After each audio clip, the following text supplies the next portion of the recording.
Hello everyone, my name is Mariusz Gajdzik and on this channel we talk about filmmaking, photography and everything around it. Today we're gonna test out and review a new mic that was sent to me by Technica in Poland, which I'm very thankful for, and it's a Comica Traxshot, and I think it's a really interesting mic, and it has one thing that I didn't see any other mics on the market having. So stick around and see what that is, and let's see what's in the box first.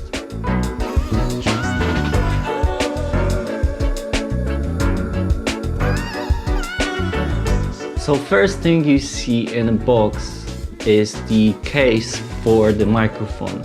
And I really like that from the beginning, because when I was reviewing the Comica Boom XD, that was the only minus I had when it comes to that microphone. I didn't like the fact that it didn't have the case, because there was a lot of parts and I was kind of furious that we don't have any case to carry it around.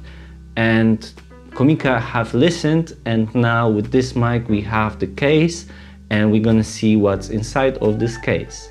And the first thing we see in it is the microphone itself, and as you can see, this microphone has two different mic capsules, but more about that in a minute.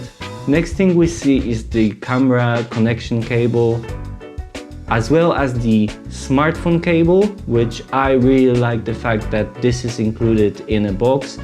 You can connect it to your smartphone, to your laptop, to your tablet, and I feel like this is a very nice thing of Comica to include it in a box. The next thing we see is the USB to USB-C cable, and I like the fact that this is the USB-C cable and not USB micro or USB mini, because we are in a 2021 and everything should be on USB-C. Along with that, we get two windshields, and I really like the fact again that we have that included, because not every mic you buy have a windshield in a box, and here we have it. So this is very nice of Comica to include as well. Except for that, we have all the papers like warranty, manual, stickers, etc., but nobody cares about that.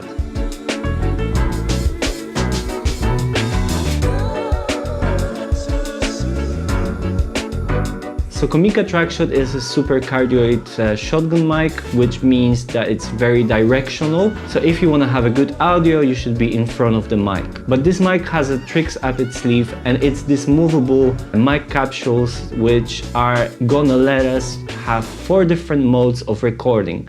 And the first of those modes is the mono mode. So this is like your standard shotgun mic mode.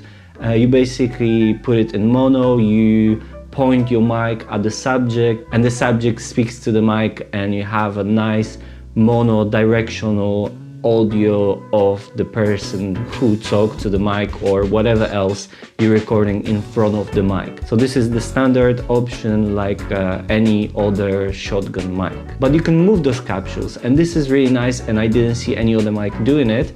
And you have another 3 modes that you can use thanks to that. First of them is the 30 degrees stereo mode, and basically you put the capsules on a 30-degree angle and you record in stereo. Basically, if you want to record like a close ambient sounds or even person speaking, it should be nice if you have the person a little bit further from the mic to record it in the stereo. The second mode is the 90-degree stereo, and I like that too when it comes to recording like ambient noise of the environment. If you want to record something that is quite wide when it comes to sound, this is a very nice mode to do it. And the best one, in my opinion, the one that I like the most, is the bi-directional mode. You point one mic capsule in front and one in the back, and you can record the audio. For example, when you vlog in, like you can talk to the camera when you're behind, and the person you're talking to can talk to the camera, and you have a nice audio from the back and front of the mic. And I didn't see many other mics doing it, so I like the fact that this mic is sort of like a transformer of a mic. And I like the bi-directional mode for recording an interview, for example, or filming two people on talking to each other on camera. One capsule pointed on one person, the other capsule pointed on another person, and they can talk, and you have two separate audio tracks, and you can film both people. Or like I said, and I'm probably gonna be using that a lot for vlogging, when I want to speak to someone and I want a viewer to hear me but also hear the person that I'm talking to in front of the camera. So this is gonna be very nice, but we're definitely gonna test those modes out in a minute. The microphone is built from metal, and I really like that because if you're gonna drop it, it's not gonna break like any other plastic mic would, and it should stand a lot of time and use and abuse and everything like that. It seems like it's a solid mic and I wouldn't be worried about it. But with this metal construction, you don't need to worry about the weight, which is only 130 grams, which is pretty much like any other shotgun mic on the market, and it's not heavy, and it's also pretty compact, so you don't need to worry that it's a big mic. The price of the mic is $179 on Amazon, and I think it's a good price for what it is. The microphone has a built-in battery which should last us for about 20 hours, and so you shouldn't be worrying about running out of battery on a day of shooting. And if you do, you can charge it via USB-C cable from the power bank while recording, so this is nice. And the charging will take you 3 hours to charge it fully, so even if you don't need to use it for a moment, you can plug it in, and you're probably gonna get a lot of use even with half an hour of charging. So charging takes 3 hours to charge it fully, and it lasts us 20 hours. So you shouldn't be worrying about the battery life on this mic. On the top of the mic, as well as the two mic capsules, you will find the adjustable gain level wheel that is stepless, so it's not gonna click when we want to change the level of the audio we are recording. Next to it, you will find the screen, and on it you can check the battery level, the mode you are in, the levels of the audio you're recording, and if you have the low pass filter on or off. Next to it, on the back of the mic, you'll find the on and off button, which doubles as the low pass filter on and off button, and a mode button which will change the modes, and you're gonna see the mode you're in on the screen.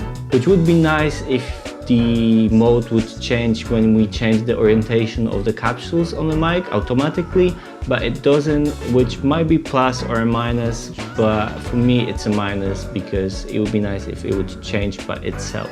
But for some people it might be a plus because they might be able to use different modes than the Comica lets us. So yeah. On the left we will find the output, which we will connect to our camera, and also the USB-C socket, which we will use for charging as well as the upgrade of firmware. And what I really like is the fact that on the right we have the headphone output, which is really useful for when your camera doesn't have the audio output and you want to monitor the audio. For example, my A6400, Sony A6400 doesn't have the audio output, so I'm really happy to be able to use this one when I want to record the audio on my Sony A6400. And I already said that about the Comica Boom XD, and on my review, when I was doing that review for the Comica Boom XD, that I really like that function, so I'm really happy it is here too. On the bottom we will find the hot shoe mount, which is placed on a special airflow shocking absorption system, and I like how compact that is comparing to some other anti-shock systems that, for example, Rode uses, and it lets the microphone to be much smaller and have a much smaller profile.